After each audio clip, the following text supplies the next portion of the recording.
नमस्कार। आज मैं आपको एक ऐसी कथा सुनाने जा रहा हूं जो न केवल इतिहास है बल्कि हमारी आत्मा का भी सत्य है। यह कहानी है सावन के महीने में शिव पूजा की शुरुआत की। यह कथा है उस समय की जब धरती कांप रही थी, आकाश रो रहा था और देवता तक भयभीत हो उठे थे।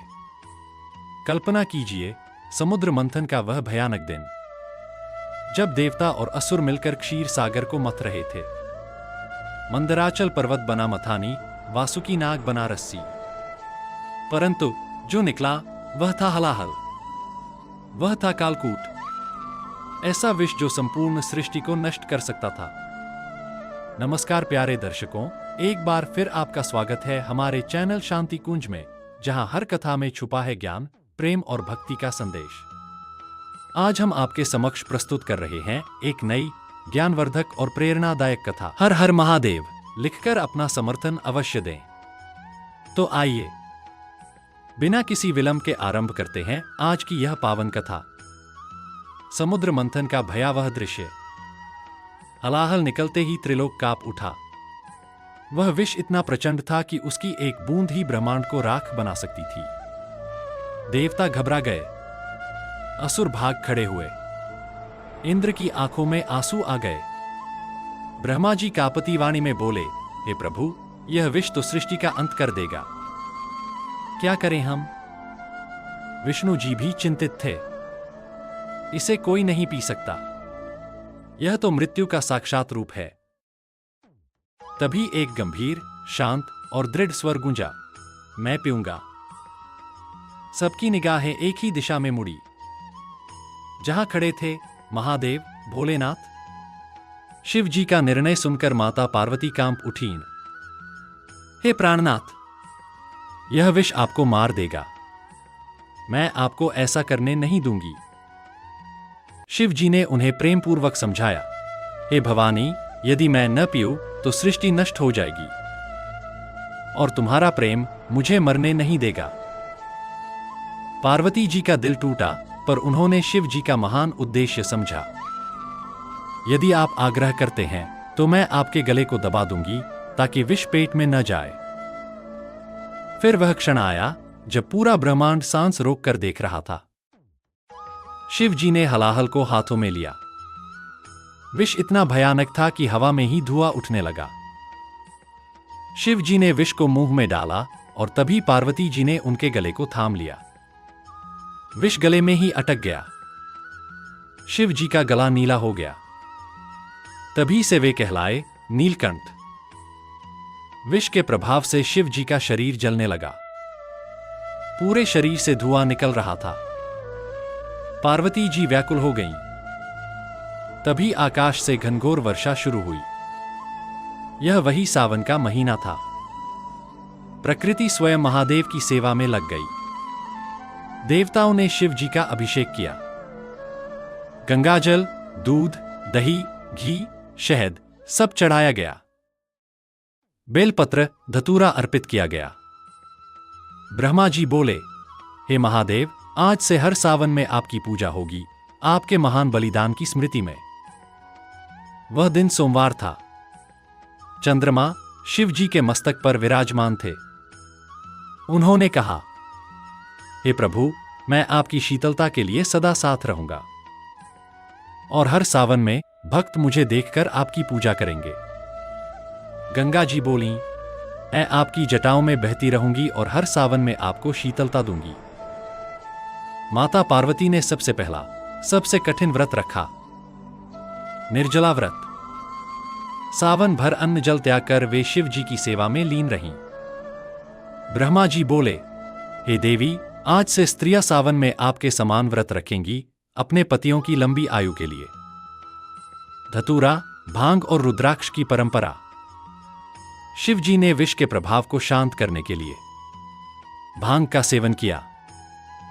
जहां जहां उनके आंसू गिरे वहां रुद्राक्ष के वृक्ष उग आए। हलाहल की बूंदों से धतूरा उगा, जो आज शिव जी को अत्यंत प्रिय है। इन सभी का चढ़ावा केवल भक्ति और त्याग का प्रतीक है, न कि मनोरंजन। गंगा जी के पवित्र जल से अभिषेक करने के लिए देवता दूर दूर से जल लेकर आए थे। उन्होंने कमंडल में गंगाजल भरा और महादेव के अभिषेक के लिए लाए।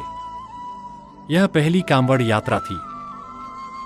तभी से सावन में भक्त कांवड़ में गंगाजल भरकर शिव जी के अभिषेक के लिए लाते हैं। यह यात्रा केवल धार्मिक क्रिया नहीं है, बल्कि उस महान बलिदान की याद में की जाती है। जब देवता महादेव की सेवा कर रहे थे, तब गंधर्वों ने मधुर संगीत गाया। यह संगीत इतना मधुर था कि महादेव को शांति मिली। इस संगीत में शिव जी के गुणों का वर्णन था, उनके त्याग की प्रशंसा थी। तभी से सावन में भजन कीर्तन की परंपरा शुरू हुई। बोल बम के नारे भी इसी समय से शुरू हुए। यह नारा महादेव के साहस और त्याग को याद करता है। सावन में महादेव की पूजा देखकर सती अनुसुया ने भी व्रत रखा। उन्होंने कहा, हे प्रभु, आपका यह बलिदान अतुलनीय है। मैं भी आपके लिए व्रत रखती हूं। अनुसुया जी का व्रत इतना पवित्र था कि त्रिदेव भी प्रभावित हुए। उन्होंने अनुसुया को वरदान दिया कि जो भी स्त्री सावन में सच्चे मन से व्रत रखेगी, उसे सुखी गृहस्थी प्राप्त होगी। सप्तर्षियों ने भी महादेव के सामने प्रार्थना की। उन्होंने कहा, हे महादेव, आपका यह कार्य धर्म की रक्षा के लिए है। हम भी आपकी सेवा में सहयोग करना चाहते हैं। सप्तर्षियों ने मिलकर महादेव के लिए यज्ञ किया। इस यज्ञ से जो धुआं निकला, उसमें औषधीय गुण थे जो विष के प्रभाव को कम करते थे। तभी से सावन में धूप दीप जलाने की परंपरा शुरू हुई। सावन के महीने में प्रकृति भी महादेव की सेवा में लग गई। वृक्षों ने अपने पत्ते गिराए ताकि महादेव को छाया मिल सके। नदियां तेज गति से बहने लगीं ताकि अभिषेक के लिए पर्याप्त जल मिल सके। फूलों ने अपनी सुगंध बढ़ा दी। हवा मंद मंद बहने लगी। सूरज की किरणें कोमल हो गईं। यह सब महादेव के आराम के लिए था। इस घटना के बाद कई तीर्थ स्थान बने।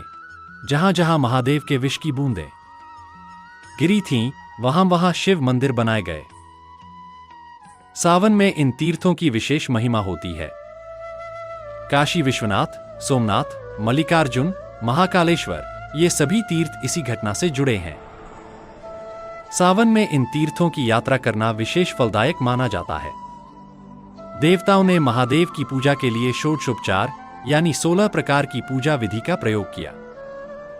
इसमें आवाहन, आसन, पाद्य, अर्घ्य, स्नान, वस्त्र, यज्ञोपवीत, गंध, पुष्प, धूप, दीप, नैवेद्य, आचमन, तांबूल, आरती और विसर्जन शामिल थे।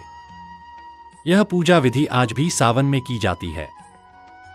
यह केवल रस्म नहीं है, बल्कि उस महान पूजा की याद में की जाती है जो देवताओं ने स्वयं की थी। विष के प्रभाव को कम करने के लिए देवताओं ने मिलकर नमः शिवाय का जाप किया। इस मंत्र में इतनी शक्ति थी कि विष का प्रभाव धीरे धीरे कम होने लगा। तभी से सावन में नमः शिवाय के जाप का विशेष महत्व माना जाता है। इस मंत्र के जाप से भक्त को वही शक्ति प्राप्त होती है जो स्वयं महादेव में है। इस घटना के बाद ब्रह्मा जी ने रुद्राष्टक की रचना की। इसमें महादेव के उस महान बलिदान का वर्णन है। सावन में रुद्राष्टक का पाठ करना अत्यंत शुभ माना जाता है। नमामीश निर्वाण रूपण विभुं व्यापकं ब्रह्मा वेदस्वरूपम। यह श्लोक उसी समय की याद दिलाता है जब महादेव ने सबकी रक्षा के लिए विष पिया था। इस घटना के बाद सच्ची भक्ति की शुरुआत हुई।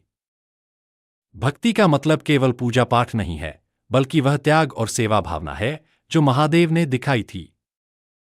सावन में भक्ति का अर्थ है निस्वार्थ सेवा, दूसरों की भलाई के लिए अपना त्याग और सच्चे मन से भगवान की उपासना। यह भक्ति ही सावन का असली अर्थ है। नारद जी ने इस घटना का संदेश पूरे लोकों में फैलाया। उन्होंने कहा, हे लोगों, महादेव ने हमारी रक्षा के लिए विष पिया है। अब हमारा कर्तव्य है कि हम उनकी सेवा करें। इस संदेश से सभी लोग प्रभावित हुए। मनुष्यलोक से लेकर देवलोक तक सभी जगह सावन में शिव पूजा की परंपरा शुरू हुई। इस घटना के बाद समाज में एक नया परिवर्तन आया। लोगों ने समझा कि सच्चा धर्म त्याग और सेवा में है। में व्रत रखना शुरू किया। उन्होंने समझा कि पत्नी का कर्तव्य केवल पति की सेवा नहीं, बल्कि उसके महान कार्यों में साथ देना भी है। सावन में महिलाओं का व्रत और पूजा का विशेष महत्व है। यह केवल पति की लंबी आयु के लिए नहीं, बल्कि उस त्याग भावना के लिए है जो माता पार्वती ने दिखाई थी।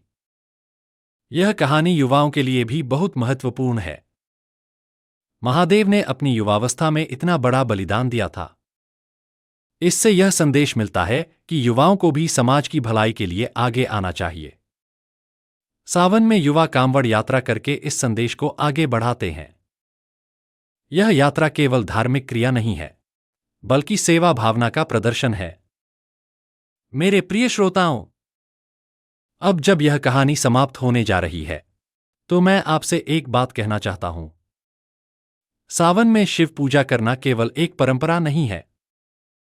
यह है उस महान आत्मा के प्रति कृतज्ञता।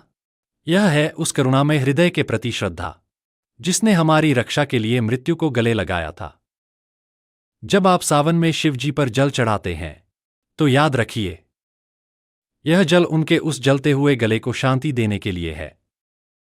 जब आप बेलपत्र चढ़ाते हैं, तो याद रखिए, यह उनके उस त्याग के लिए है जो उन्होंने हमारे लिए किया था। और जब आप हर हर महादेव का जयकार करते हैं, तो याद रखिए, यह केवल एक नारा नहीं है। यह है उस महान आत्मा के प्रति आपका प्रेम, उस नीलकंठ के प्रति श्रद्धा, जिसने संसार को बचाने के लिए अपना सब कुछ दांव पर लगा दिया था। आज जब आप घर जाएंगे, जब आप सावन का चांद देखेंगे, जब आप बारिश की बूंदों को महसूस करेंगे, तो याद रखिएगा, यह सब उसी महान बलिदान की याद में है। यह सब उसी अमर प्रेम की निशानी है। शिव जी का नीला गला आज भी हमें याद दिलाता है कि सच्चा प्रेम त्याग में है, सच्चा धर्म सेवा में है, और सच्ची भक्ति समर्पण में है। तो जब भी आप पर कोई संकट आए, जब भी आपको लगे कि आपकी परेशानियां बहुत बड़ी हैं, तो याद कीजिए महादेव का वह गला, जो आज भी नीला है, जो आज भी उस विष को अपने में समेटे हुए है, जो हमारी रक्षा के लिए पिया गया था। सावन का प्रत्येक सोमवार, हर जल अभिषेक, हर रुद्राक्ष, हर धतूरा, हर बेलपत्र, हमारी श्रद्धा है उस दिव्य क्षण की जब महादेव ने सृष्टि के लिए अपना सब कुछ त्याग दिया। तो आइए, सावन में शिव की पूजा करें, भक्ति, प्रेम और सेवा की भावना से। और अंत में, जब यह कहानी आपके दिल में बस जाए, जब यह आपकी आत्मा का हिस्सा बन जाए, तो याद रखिए, आप भी कोई छोटा बलिदान नहीं है। आप भी इस संसार को बेहतर बनाने के लिए कुछ ना कुछ कर सकते हैं। प्यारे भक्तों, हमें आशा है कि यह कथा आपके जीवन में सकारात्मक बदलाव लेकर आई होगी। कृपया इसे लाइक करें और दूसरों तक पहुंचाने के लिए शेयर करें। अपने श्रद्धा भाव को कमेंट सेक्शन में नमः शिवाय लिखकर प्रकट करें। इस कथा को अंत तक देखने के लिए आपका दिल से धन्यवाद। और ऐसी ही आध्यात्मिक कथाओं के लिए जुड़े रहिए हमारे चैनल शांति कुंज के साथ। हर हर महादेव।